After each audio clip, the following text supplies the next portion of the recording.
Welcome to the Human Capital Innovations Podcast, your go-to source for personal, professional, and organizational growth and development.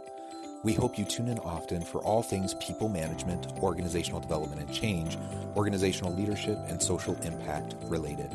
Maximize your personal and organizational potential with Human Capital Innovations Podcast.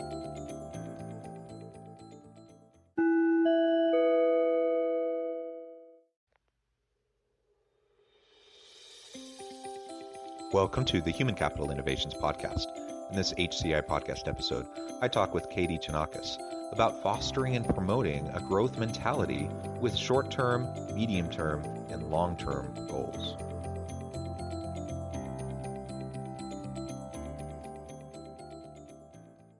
Katie Chonacas, welcome to the Human Capital Innovations Podcast. Thank you so much for having me. It's great to be here. Thank you so much.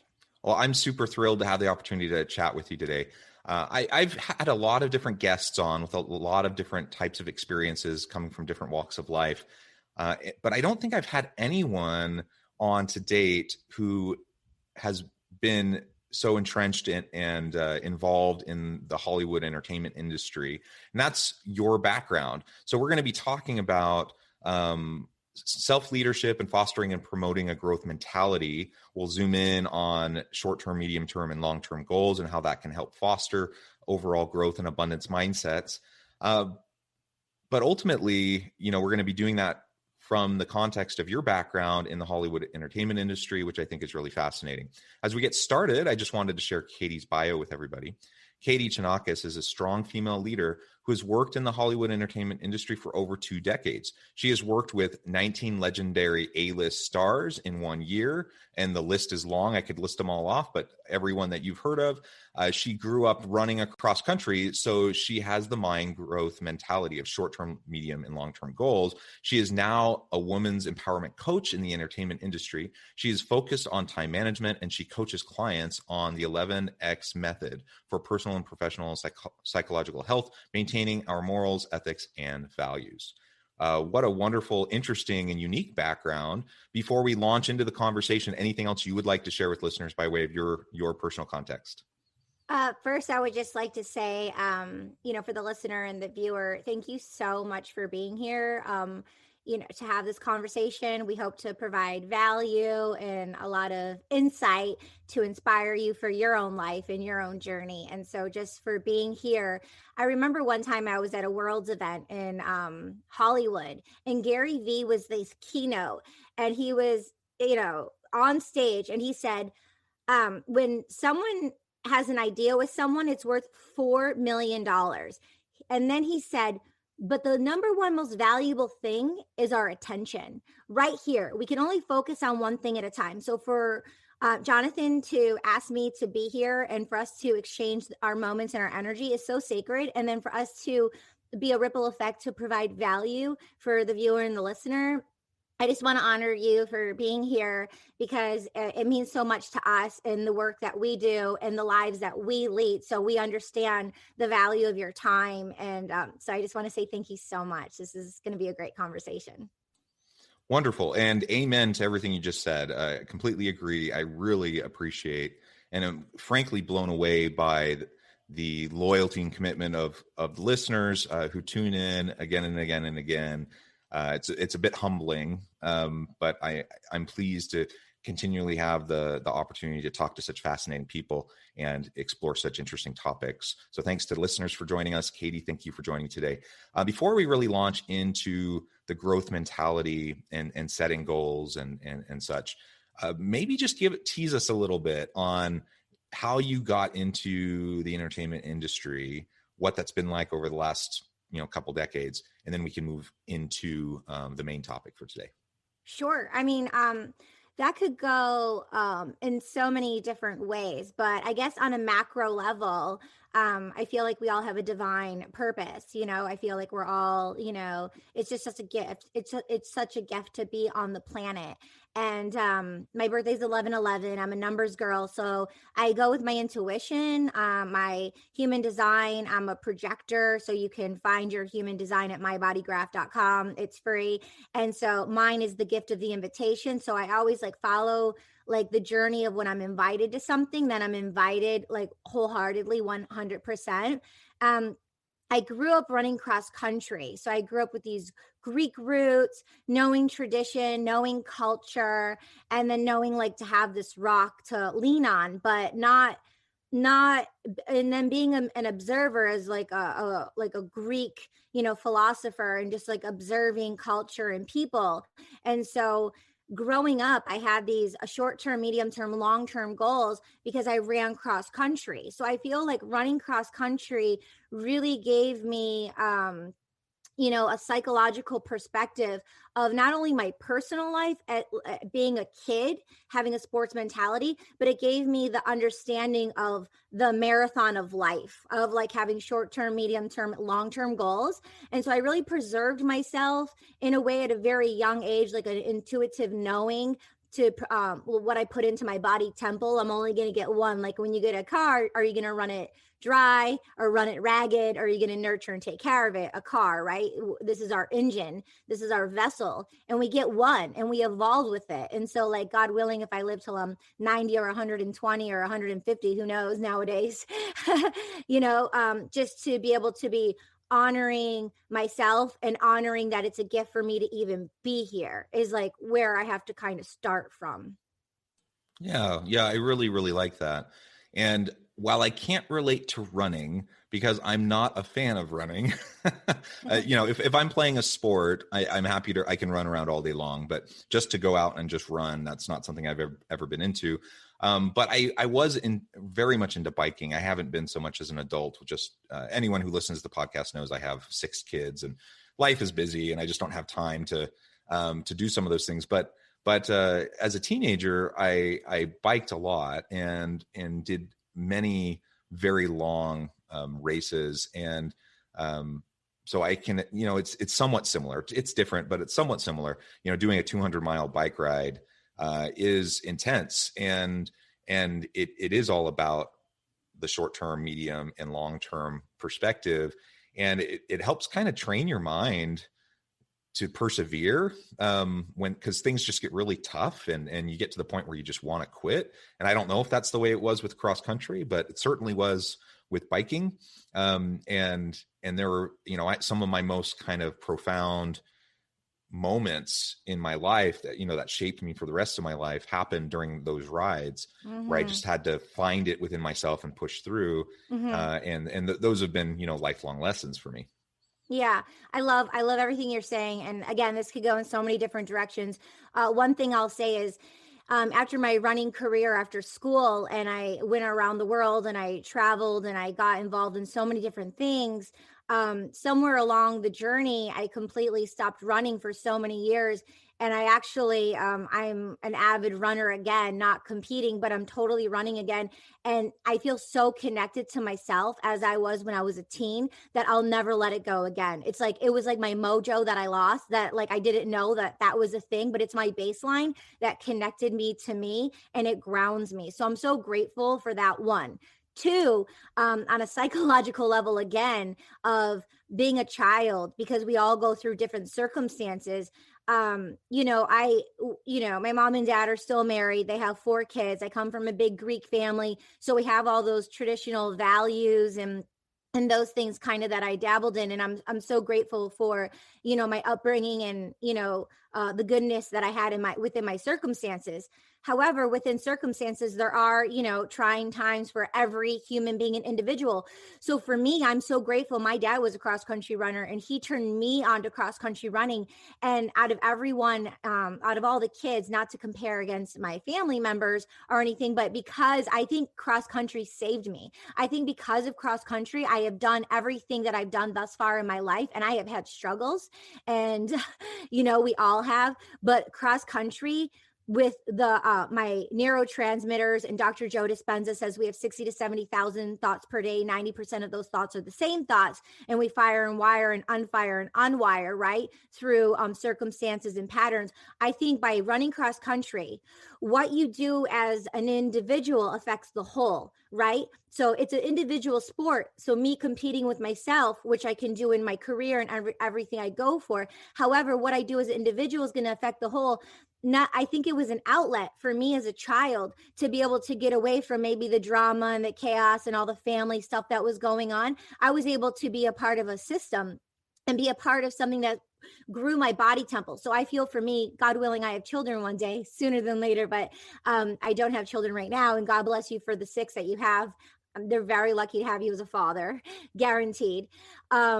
And I feel, for me, like I always said when I was a youngster, because I saw the pressures of, like, Anna Kournikova, and she was like so hot, and like, being a tennis player, but running cross country, they didn't have that for like cross country runners. It was more of like a nerdy sport, but that I could make cool. And maybe I had my own insecurities, and like I could, we all wore the same uniforms, but maybe I could wear bracelets and wristbands. And there was like some girls who did some things, but anyway, they didn't have the system of like, oh, it's so glamorous, like Anna Kournikova, like a tennis career, like blah, blah, blah, for like a cross country runner. So I was insecure within those means, but running cross country was a way to keep my mind afresh and keep me focused on the target ahead of me. And like I said, keep me out of like the stuff that was maybe happening in the schools. However, I was peer pressured. I did get involved in some of those things, because I ended up stopping cross country. I did it 6th grade, 7th, 8th, 9th, and then I ended up getting a boyfriend, a best friend, and then stopping cross country for a couple years. And then like I circled back around quickly, and I was able to get a full scholarship, and then, continue on and do what I could. But I went as far as I could with cross country. Like I made my mom and dad proud. I proved myself that I could do it. I proved my mom and dad I could do it. And then I was like, okay, I proved my mom and dad, this is the farthest I could go. Like, what am I going to do for myself? And at this point, I was already dabbling in modeling. I was already dabbling in local acting things, getting involved and seeing what I could do. And then, I became a big fish in a small pond. And then I had to make the choice, like, okay, do you want to go to the next step? I saw what all the successful actors in Michigan were doing. I saw the glass ceiling, right? And then so I went to Hollywood, and I made that transition to become like, this fish in a big ocean.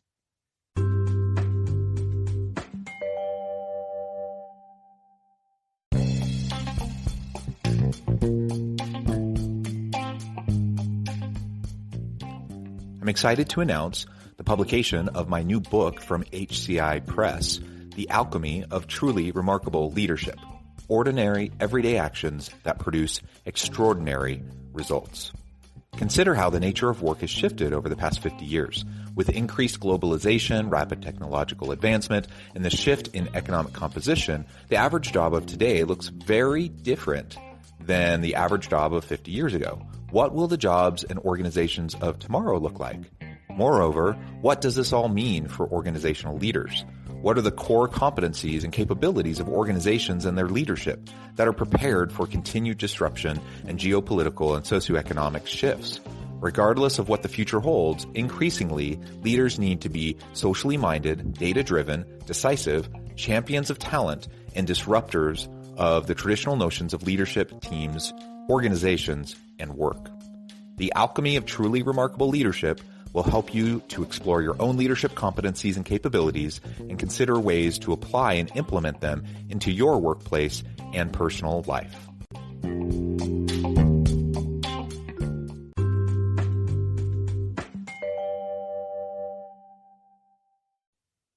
Yeah, excellent, excellent.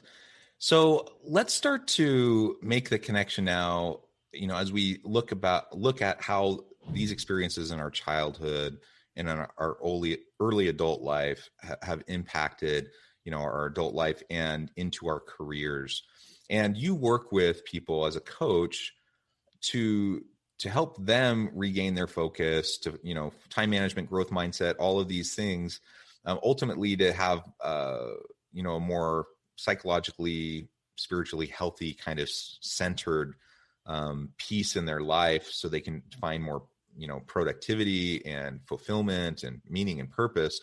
I think all of those things are so important. So let's talk first about growth mentality. What does that mean to you? There's lots of stuff out there about growth mindset, abundance mindset. I'm a big believer in those. But what does growth mentality specifically mean to you? And then we can connect it into, goal setting and what that looks like in our careers and our adult lives. Sure, sure. Well, neuroplasticity, it's proven science that we can, change our brain and upgrade our computer system, right? So, and heal. And so I follow, I mentioned Dr. Joe Dispenza. I love Greg Braden. I love Dr. Hyman. So I'm really big into following the leading scientists. And so when I was a teenager, I read, and no matter what, because I know some people know about Napoleon Hill and some people know the other stuff projected about Napoleon Hill. That's another conversation. However, when I was a kid, I did read Success Through a Positive Mental Attitude. And when I read the book, it's like stuff I already knew, but it was an affirmation that, oh, like my intuition is on the right track. And no matter what, at the end of the day, at the beginning and at the end of the day, success through a positive mental attitude. So no matter what happens in the storm, if I'm going through, no matter what I'm going through, I take all of that and I'm like, oh, well, that was supposed to happen because of this, no matter like if it was like Titanic or what experience within myself or other people and circumstances. I always take it no matter how detrimental. And I'm like, and I apply it to the canvas, and I turn it into art. And so then that's one way to look at it. And then another way to look at it is I always like to start if, you come from a perspective it would be like the Toltec, which is, Miguel and the Four Agreements, his book Mastery of Love. He talks about, and as an artist, as a painter, as a doodler, like I love painting. I'm just a complete full artist. I like to come to the canvas with a blank white canvas. So every time I show up, and it doesn't matter if I've known you for like 30 years or 15 years or 5 years, people come with their baggage of already knowing what this person's going to say, already knowing what this person's going to do. So I like to be mindful of, and it's difficult, but it's a practice. Even though I may have known you my whole entire life, I like to come and approach you afresh with the white canvas and give myself the opportunity and to gift you the opportunity that we could have a new conversation and make a new painting together, no matter what we've all been through. I love that. Man, the world would be a better place if we could all be as generous to each other, because the bottom line is we all mess up. We all put our foot in our mouth. We all have missteps. Sometimes we're not having a good day, and so we say or do things that we regret, and that can hurt people around us. Oftentimes the people we love the most are the ones that we can hurt the most by the things we do and say. And so what you just described, I think, is beautiful. It's not easy, but it is something that we can kind of get into the practice of if we can be present with the individuals we're interacting with and just be generous in the way that you're describing. Come to them anew, let the old stuff go. Don't let it ruminate.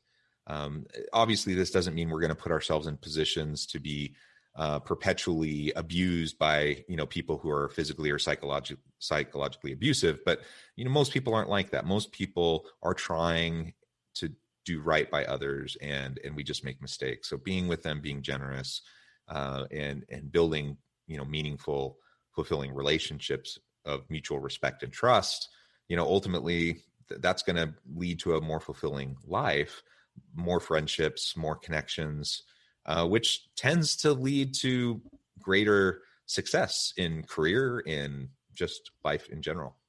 Well, yes. And a couple of things to what you just mentioned. One, what happens is we're all going to do it, and we do it. And when we do it, whether we feel it or not is one thing. It's about awareness. And so when we do it, because I did it the other day, and I feel horrible afterwards. But some of us are numb to it and we're not aware how horrible, because it takes a practice and takes work. So one, when you're doing it to someone else, hurt people. And when you're doing it to someone else, especially the ones closest to you, because they'll take it because, they love you or whatever. But when you do it to someone else, not only are you hurting them, we hurt ourselves internally more, whether we know it or not. We're hurting our spirits more. We're hurting our self-esteems. We're hurting our souls and our beings. So whether we're aware of it or not, It's there. And we're hurting however we hurt someone, we hurt ourselves 10 times more internally. Okay. 1. So 2, what do we do? What's a solution for that? Right? We're going to do it. No, you're going to do it. No, you're going to show up to the mat and it's going to happen. It's going to happen. It's life. It's inevitable. So but it's a practice and it's a conscious choice to shift the energy one step at a time, one bit at a time, to show up, to be responsible. And after you do it, you're like, oh man, you show up to the person. If it's a minute later, 5 minutes later, 5 days later, I did that crappy thing and I apologize. Own up to it. Responsibility to yourself first, even though it's like, oh, I don't want to do that, or you might want to do it, but you just show up. You're responsible for yourself. It's the ability to respond, right? Instead of react, a reactionary, being responsible, the ability to respond. Then you show up to the person and they apologize, you apologize, you forgive, and you move on. So the last thing is what we need to do, because we know we're showing up to these situations and they're going to happen. It becomes an interpersonal game. This is where I think the cross country really came in, because it became a game with myself to develop this, and it becomes fun instead of like, oh my God, this horrible thing, when this horrible thing happens, even though it's not like a fun thing to do, it becomes eventually a fun thing to do.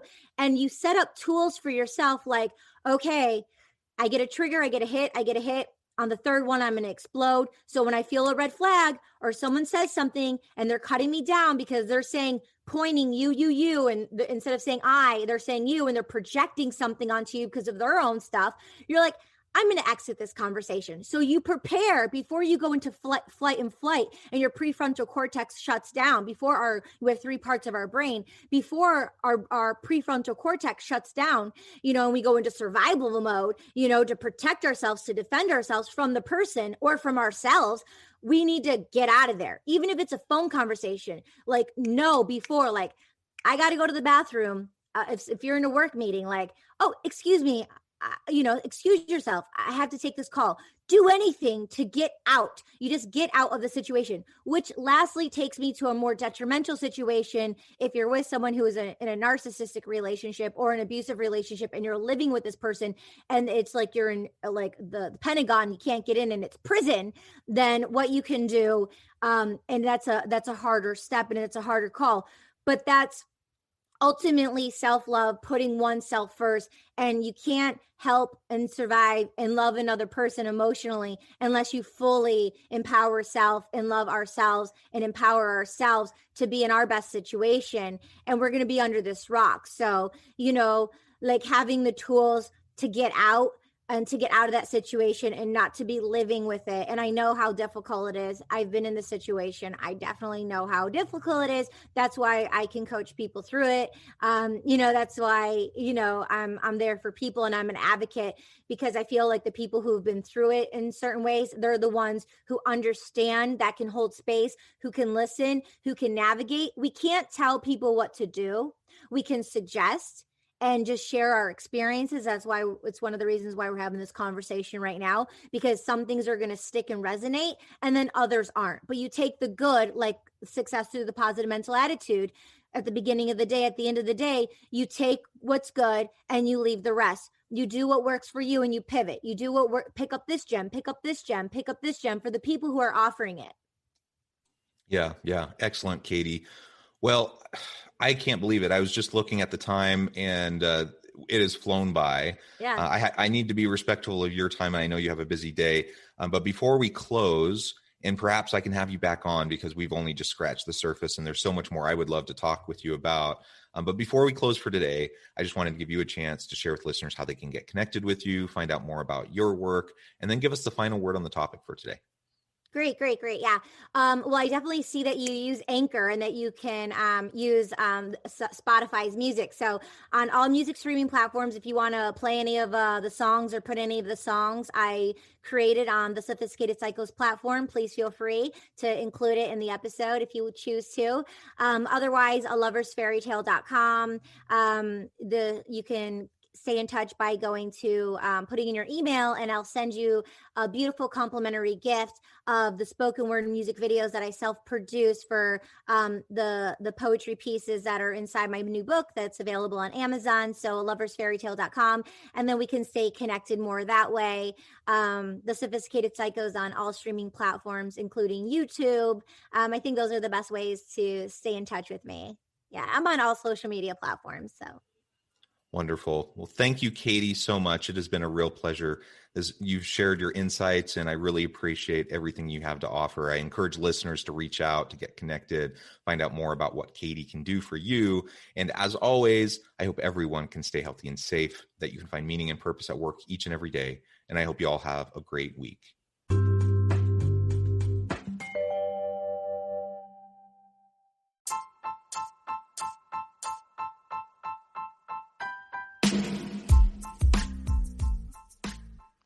We are excited about the launch of HCI's new magazine, Human Capital Leadership.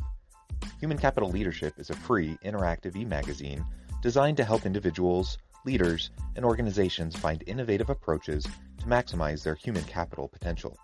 We will be publishing issues quarterly in August, November, February, and May. Check out the first issue and let us know what you think.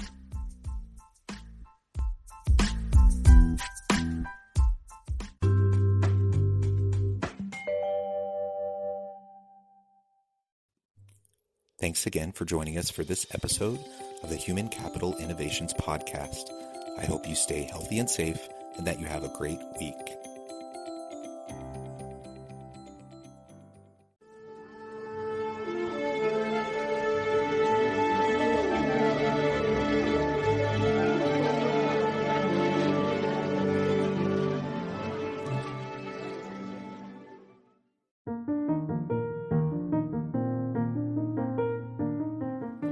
Check out our new weekly LinkedIn newsletter, Alchemizing Human Capital, exploring industry trends via original research and interviews with executives and thought leaders from across the globe. We look forward to having you join us.